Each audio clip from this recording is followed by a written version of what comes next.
ये स्टार्ट करते हैं लेक्चर नंबर 3 रिवीजन। अब तक इनकम टैक्स लॉ। अब तक हम लोग क्या क्या पढ़े। एक्ट बताता है क्या होना चाहिए, एग्जांपल सेक्शन 32 डिप्रिसिएशन का रूल वगैरह, डिप्रिसिएशन लगेगा एसेट पे, ये सब रूल्स बताता है कैसे करना है, डिप्रिसिएशन रेट क्या लगेगा, ये सब बताता है। फाइनेंस एक्ट आता है एनुअली अमेंडमेंट करने के लिए, ठीक है। बजट आता है, पास हो जाता है, उसके बाद वो एक्ट बन जाता है। फाइनेंस एक्ट 2024 मई और सितंबर 25 के लिए लगेगा। फाइनेंशियल ईयर 24-25 है इसका, ठीक है। सेंट्रल गवर्नमेंट करता है notification issue during year, amendment करना हो तो मैंडेटरी है। डिपार्टमेंट और टैक्स पेयर दोनों के लिए सर्कुलर गाइडलाइन है, ठीक है। गाइडलाइन होता है सीबीडीटी इशू करता है आईटी डिपार्टमेंट द्वारा, ठीक है। मैंडेटरी होता है डिपार्टमेंट के लिए, ऑप्शनल होता है टैक्स पेयर के लिए। जुडिशियल डिसीजन, हाई कोर्ट का डिसीजन स्टेट वाइज एप्लीकेबल होता है। सुप्रीम कोर्ट का डिसीजन इंडिया पे, पूरे होल ऑफ इंडिया पे एप्लीकेबल होता है, ठीक है। प्रीवियस ईयर फाइनेंशियल ईयर 1 अप्रैल से लेके 31 मार्च तक होता है। प्रीवियस ईयर इनकम अर्न किए जिस ईयर में, ठीक है। न्यू बिजनेस या न्यू सोर्स जो भी आया, ठीक है। Previous year 12 month less than 12 month का भी हो सकता है, ठीक है। असेसमेंट ईयर ऑलवेज 12 मंथ का होता है, ठीक है। असेसमेंट ईयर फाइनेंशियल ईयर 1/4 से 31/7 1 साल का ये होता है, ठीक है। Income earn in previous year में असेस होगा ये सब होता है असेसमेंट ईयर में, ठीक है। इनकम को असेस करना, टैक्स उस पर टैक्स डिपॉजिट करना, आईटीआर फाइल करना, ये सब, ठीक है। अब लीगल तरह से टैक्स सेविंग कर सकते हैं, ठीक है। जैसे मान लो अप टू 2.5 लाख तक नील, ठीक है। स्लैब 2.5 लाख से 5 लाख तक 5%, 5 लाख से 10 लाख तक 20%, 10 लाख से ऊपर गया तो 30%, ठीक है। मिस्टर एक्स एचयू फॉर्म में, मान लो मिस्टर एक्स एक फर्नीचर का बिजनेस करता है अपने नाम पे, तो यहाँ पे 2.5 लाख का इसको मिल जाएगा टैक्स फ्री। मिस्टर एक्स अपने नाम पर फर्नीचर का बिजनेस चलाएगा तो टैक्स फ्री होगा अप टू 2.5 लाख तक, ठीक है।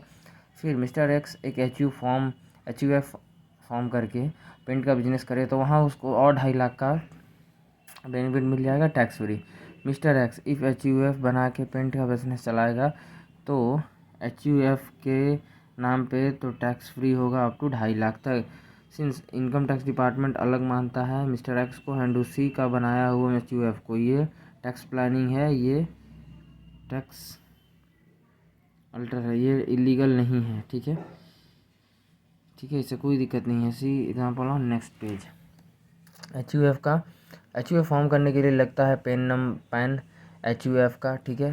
एच का क्रिएट करना होता है पैन नंबर, ठीक है। एच का इनकम और कर्ता का इनकम जैसे मिस्टर एक्स का सेपरेट असेस करता है income tax department, because department 7% मानता है दोनों को, ठीक है। IT department mister x and mister x H create किया है ये दोनों, दैट इज़ कर्ता। सन ऑफ हाँ देखो एच के केस में क्या होता है, ठीक है।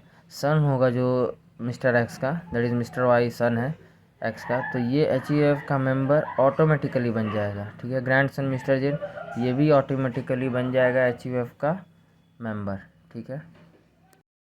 Association of person means when 2 or more person आए together for earn any income और doing any activity without any legal obligations, ठीक है।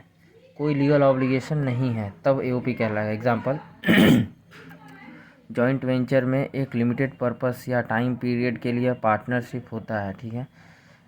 इंडिविजुअल मिस्टर एक्स और कंपनी है ए लिमिटेड, जॉइंट वेंचर बनाया ये दोनों for construction of 10 kilometre road on Delhi Meerut highway. ये काम के लिए सिंस जैसे ही ये कंस्ट्रक्शन ऑफ रोड कंप्लीट होगा, ठीक है, ये एच का काम ख़त्म हो जाएगा, ठीक है।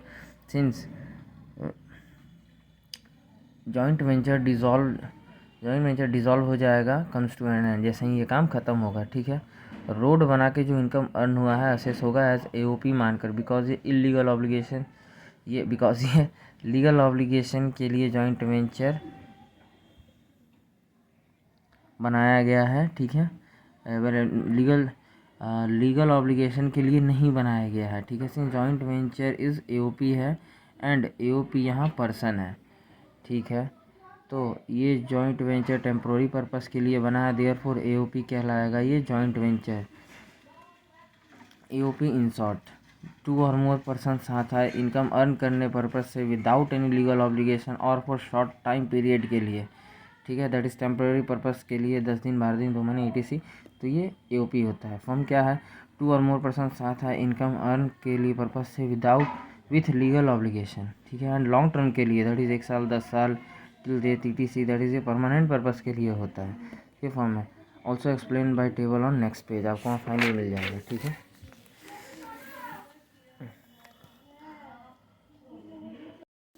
बॉडी ऑफ इंडिविजुअल क्या है? व्हेन टू और more individual come together for earning any income के लिए या फॉर डूइंग बिजनेस एक्टिविटी के लिए shall be considered as body of if they are under legal obligation, ठीक है। Suppose example 1, mister X father है, death हो गया, विल, ठीक है, डेट इज़ दस्तावेज में लिखा है कि after my death my property will be divided into 3 parts and each part shall be given to my each son, 3 son है उसका। अगर however my son will not be eligible for share और property, नहीं मिलेगा share if they do not run my business together, साथ में अगर ना करे तो। ये वो लीगल ऑब्लिगेशंस लगा दिया, ठीक है। ए का, बी का, सी का running their father business together, ये ऑब्लिगेशन लगा दिया फादर ने। सिंस ए बी सी का आपस में कोई कॉन्ट्रैक्ट नहीं है, देयरफॉर ये BOI है, ठीक है। इफ़ ABC का आपस में कॉन्ट्रैक्ट साइन करते हैं तो वो पार्टनरशिप फर्म बन जाता, ठीक है। Example, suppose there was no condition in the will में they have to work together but still they choose to work together, ठीक है, विदाउट एनी कॉन्ट्रैक्ट, तो ये क्या कहा जाएगा, ठीक है। मान लो विल में भी वो नहीं हो, कॉन्ट्रैक्ट भी ना हो, तो सिंस ABC का इनकम असेस होगा एसोसिएशन ऑफ पर्सन AOP के तहत, ठीक है। Example, A limited plus R and sons HUA plus XYZ firm plus MP, since यहाँ मोर देन 1 पर्सन है, देयरफॉर ये AOP है। ये मिस्टर ABCD ये सब इंडिविजुअल है, ठीक है। क्या होता है, अगर लीगल ऑब्लिगेशन है तो ये बॉडी ऑफ इंडिविजुअल कहलाएगा। सिंस इफ़ ये चारों इंडिविजुअल का लीगल ऑब्लिगेशन है पर्पस, तो ये कहलाएगा body of individual. Without legal obligation है, सिंस इफ़ ये चारों इंडिविजुअल का लीगल ऑब्लिगेशन नहीं है पर्पस, तो ये कहलाएगा AOP। कॉन्ट्रैक्ट है तो ये फिर फर्म है। सिंस इफ ये चारों के बीच में कॉन्ट्रैक्ट है तो ये कहलाएगा फर्म। बस यही इन शॉर्ट में समझ लो और कुछ नहीं। पर्सन इंक्लूड ये सातों, individual, HUA, firm, company, AOP, BOI, local authority, artificial judicial person, खत्म। इनकम का इंडेफिनिट सोर्स होता है कमाने का, सैलरी से, रेंट से, ये सब ETC, फलना ठिकाना, commission, lottery, gambling, networking, YouTube से, टीचिंग से, dividend, interest, property sale, asset sale, lottery से, KBC से, बेटिंग से, बिजनेस से, स्टॉक मार्केट से, रेंट से, ETC। इनकम टैक्स के अंदर इनकम को क्लासीफाई किया जाता है 5 कैटेगरीज में, ठीक है। इनकम कमाने का सोर्स बहुत है लेकिन इनकम का हेड बस 5 ही है, that is 5 heads of income. Income under head salaries, ठीक है। सपोज जॉब करता है कोई तो वो एम्प्लॉय कहलाता है, ठीक है। मॉनेटरी सैलरी के लिए, ठीक है, परक्विजिट्स प्लस उसको मॉनेटरी सैलरी मिलता है, प्लस परक्विजिट्स कुछ नॉन मॉनेटरी सैलरी भी मिलता है, जैसे हाउस, कार, फर्नीचर, टीवी जैसी। इसका वैल्यू कैलकुलेशन कैसे होता है इंक्लूडेड इन सैलरी में पढ़ेंगे सैलरी चैप्टर में, ठीक है। फिर दूसरा हेड आता है income under head HP। House है, शॉप है, फैक्ट्री है, गोडाउन है, लेट आउट कर दिए हैं इसको, रेंट मिल रहा है, ये रेंट हाउस प्रॉपर्टी में कैलकुलेट होगा, पढ़ेंगे ये HP चैप्टर में कि कैसे होगा, ठीक है। सिंस खाली प्लॉट ऑफ लैंड है तो ये वैकेंट लैंड कहलाएगा, ठीक है। इसको लेट आउट पे दिए हैं वो income not covered in under head house property में, ठीक है। Profit and gain from business and PGBP, ठीक है। मैन्युफैक्चरर्स का इनकम, ट्रेडर ऑफ गुड्स का इनकम, ठीक है। सर्विस प्रोवाइडर का income that is CA, doctor, actor, singer, इनका इनका प्रॉफिट टैक्सेबल होगा PGBP में, ठीक है। ये हम लोग एक्सप्लेनेशन पढ़ेंगे PGBP चैप्टर में, ठीक है, फर्दर अच्छे से। Income under head capital gains, since कोई एसेट सेल कर दिए, इनकम उससे अर्न हुआ, ठीक है। तो example share, house, machine, jewellery, ETC sell कर दिए, ठीक है, तो इनकम हुआ, ये इनकम कैपिटल गेन में टैक्सेबल होगा। अब यहाँ एक छोटा सा बात समझो। सिंस अगर स्टॉक मेरा गुड्स है जिसमें हम डील करते हैं, बिकॉज ये सेल ट्रेडिंग मेरा बिजनेस है, तो ये PGBP में इनकम टैक्सेबल होगा। लेकिन यहीं शेयर वगैरह को हम अगर ये मेरा इन्वेस्टमेंट या एसेट सेल, ये मेरा इन्वेस्टमेंट है तो हम उसको सेल करेंगे तो इन्वेस्टमेंट सेल या एसेट सेल कहलाएगा। तो ये कैपिटल गेन में टैक्सेबल होगा, बिकॉज ये मेरा पर्सनल इन्वेस्टमेंट होगा, ये मेरा धंधा नहीं है, लेकिन इसमें मेरा ये धंधा है। तो धंधा है तो ये चल जाएगा पीजीबीपी में, धंधा नहीं है तो ये आ जाएगा कैपिटल गेन में, ठीक है। फिर एग्जांपल 1, बिल्डर्स के लिए, ठीक है, इफ़ फ्लैट वो सेल करे तो पीजीबीपी इनकम क्या, पीजीबीपी इनकम कहलाएगा बिल्डर, बिकॉज ये धंधा है उसका, ठीक है।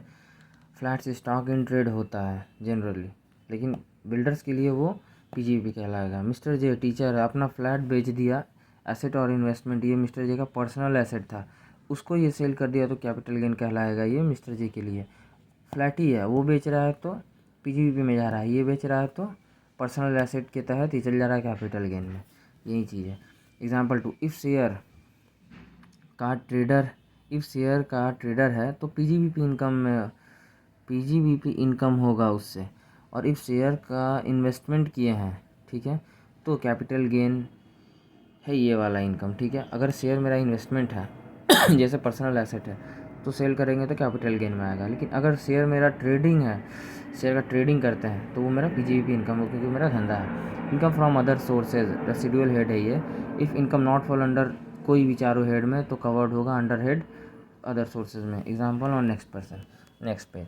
एग्जाम्पल, कमीशन मिला, इंटरेस्ट मिला, एफडी से, डिविडेंड मिला, lottery, gambling, betting, online gaming, Dream eleven से, गेम शो, केबीसी, ईटीसी से, वैकेंट लैंड का रेंट यहाँ आएगा, ब्रोकरेज पीजीबीपी इनकम में जाएगा अगर परमानेंट दलाल है कोई तो, लेकिन कभी कभी दलाली कर देता है, ठीक है, तो ये आ जाएगा अदर सोर्सेज में जाएगा, ठीक है।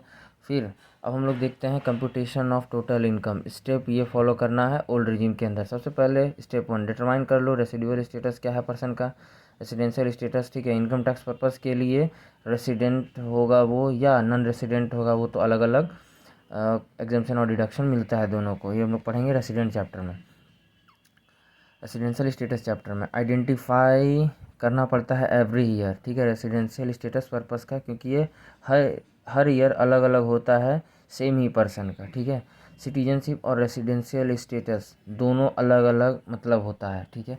फिर कैलकुलेट करना है, calculate income under 5 heads of income में, under head salary, HP, PGBP, फिर कैपिटल गेन, फिर अदर सोर्सेज, ये करके आएगा टोटल इनकम, ठीक है।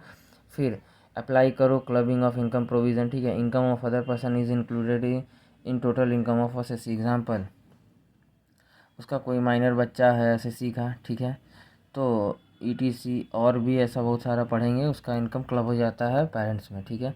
फिर लॉस एडजस्ट कर लो against income, that is set off है, और कैरी फॉरवर्ड ऑफ लॉसेस कर लो, ठीक है। फिर आ जाएगा ग्रॉस टोटल इनकम। फिर स्टेप 5 में आता है deduction from gross total income, that is deduction section 80C to 80U तक मिलता है, तक का मिलेगा deduction. Example on next page, ठीक है। Life insurance premium, school tuition fee of children, provident fund, interest, ये सब बहुत सारा डिडक्शन अवेलेबल है। आगे हम लोग डिडक्शन चैप्टर में पढ़ेंगे, तब आएगा टैक्सेबल इनकम, ये दैट इज़ टोटल इनकम, ठीक है। दैट इज़ इस अमाउंट पर टैक्स चार्ज करता है, ठीक है। अदर चैप्टर्स में ये और पढ़ना है हम लोग को, ठीक है, that is TDS, TCS, advance tax, return of income, बस यही एक एक्स्ट्रा चैप्टर है, बस खत्म हो जाएगा। ये एक चीज़ याद रखना, सेक्शन 2288A राउंड ऑफ कर दो टोटल इनकम को, ये कहता है, ठीक है। That is GTI minus deduction करके जब जो टोटल इनकम आता है इन मल्टीपल ऑफ 10 में राउंड ऑफ करते हैं, ठीक है। एनी डेसिमल हो इग्नोर कर दो, लास्ट डिजिट 5, 6, 7, 8, 9 और मोर हो तो नेक्स्ट मल्टीपल ऑफ 10 पे ले जाओ, ठीक है। Last digit less than 5, example 1, 2, 3, 4 हो तो प्रीवियस मल्टीपल ऑफ 10 पे ले आओ, ठीक है। जैसे एग्जाम्पल देख लो, टोटल इनकम 416 था, 420, 304 था, 300, 945 था, 950 ले गए, 344.70 था, 70 को तो इग्नोर कर लो, 44 है तो वापस 340 पे ले आओ, ये ले लो। 528.20 है, ठीक है, तो 20.20 को तो इग्नोर करो, फिर 528 है तो इसको 30 के तरफ ये ले लो, ठीक है। ओके, फिर हम लोग मिलते हैं नेक्स्ट क्लास में, थैंक यू।